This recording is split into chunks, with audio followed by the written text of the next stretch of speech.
of this was decided. You really think you can change the future? All of this was decided. The truth is what you see with your eyes, not what you hear. All of this was decided. Good tidings, ladies and gentlemen of the Lodge, and welcome back. We have for you another Kingdom Hearts video, this one a theory about the implications of the Foretellers' names. The Foretellers and their names have come up quite often on this channel, as I believe they warrant a lot of speculation, not just from their names alone, but for their significance in the future of the Lost Masters arc. However, lately I've been doing some thinking and have come up with a new theory surrounding the Foretellers' names, one that may very well shine a light on the future of this series. So, if that's enough to pique your interest, then brace yourselves as this new Kingdom Hearts theory commences. Now, it's worth noting that the Foretellers' names were given to them by the Master. These are not their birth names, but rather names bestowed upon them by the Master of Masters, as evidenced here.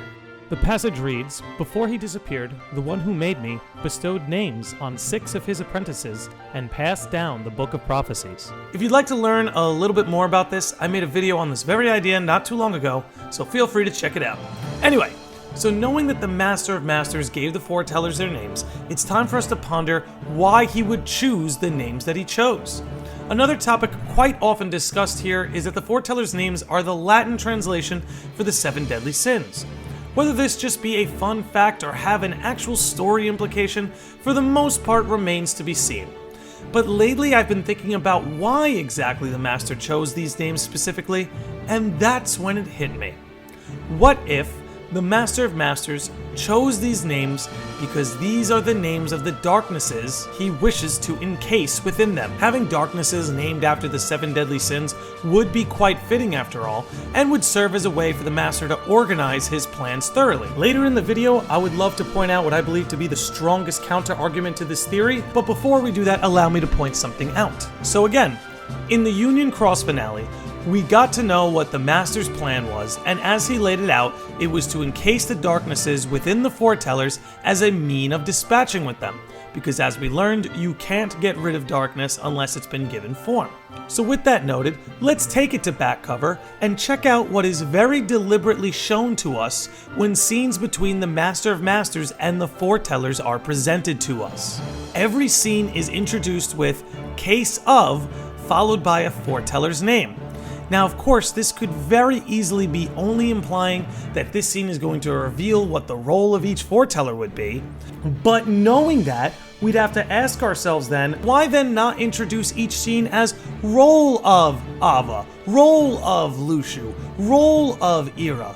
Very curiously, we see the choice of words as case of Ava, case of Luxu, case of Ira.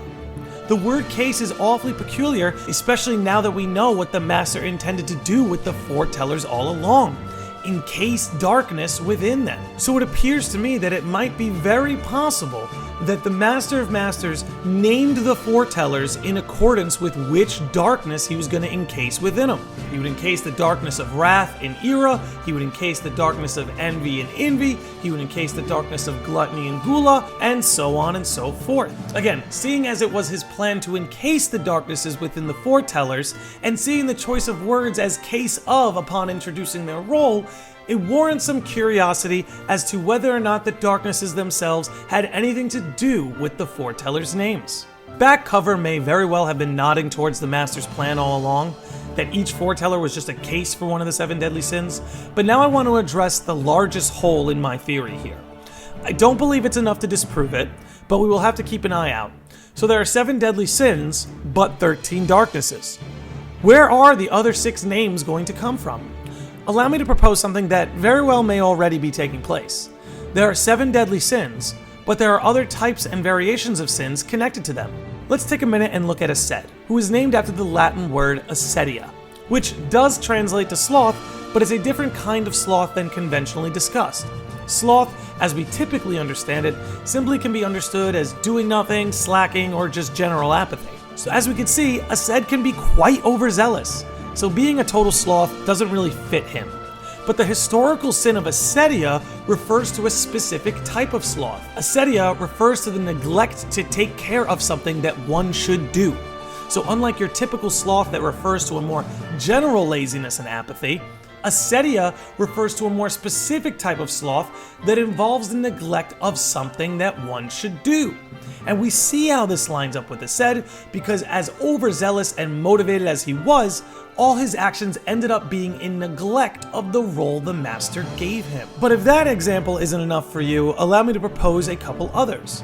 Additionally, we have some historical sins like vainglory, which can refer to unjustified boasting or bragging, making it a variation or a specific type of pride. And allow me to propose another type of very sin that may be lurking beneath us as we speak.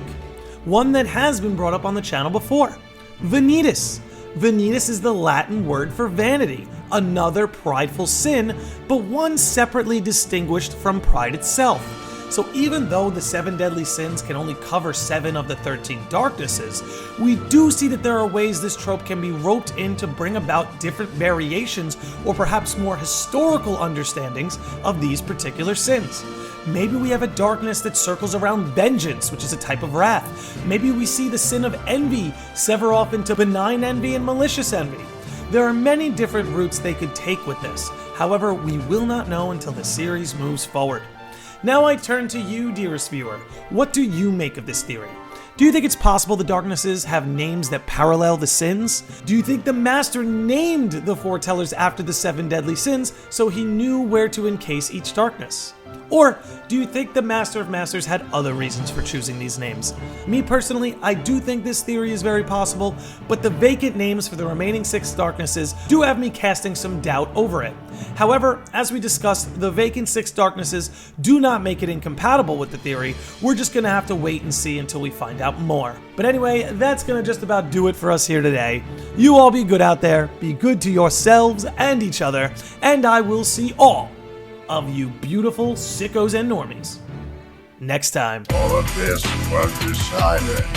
You really think you can change the future? All of this was decided. The truth is what you see with your eyes, not what you hear. All of this was decided. Why not just sit back and watch it play out? All of this was decided. May your heart be your guiding key.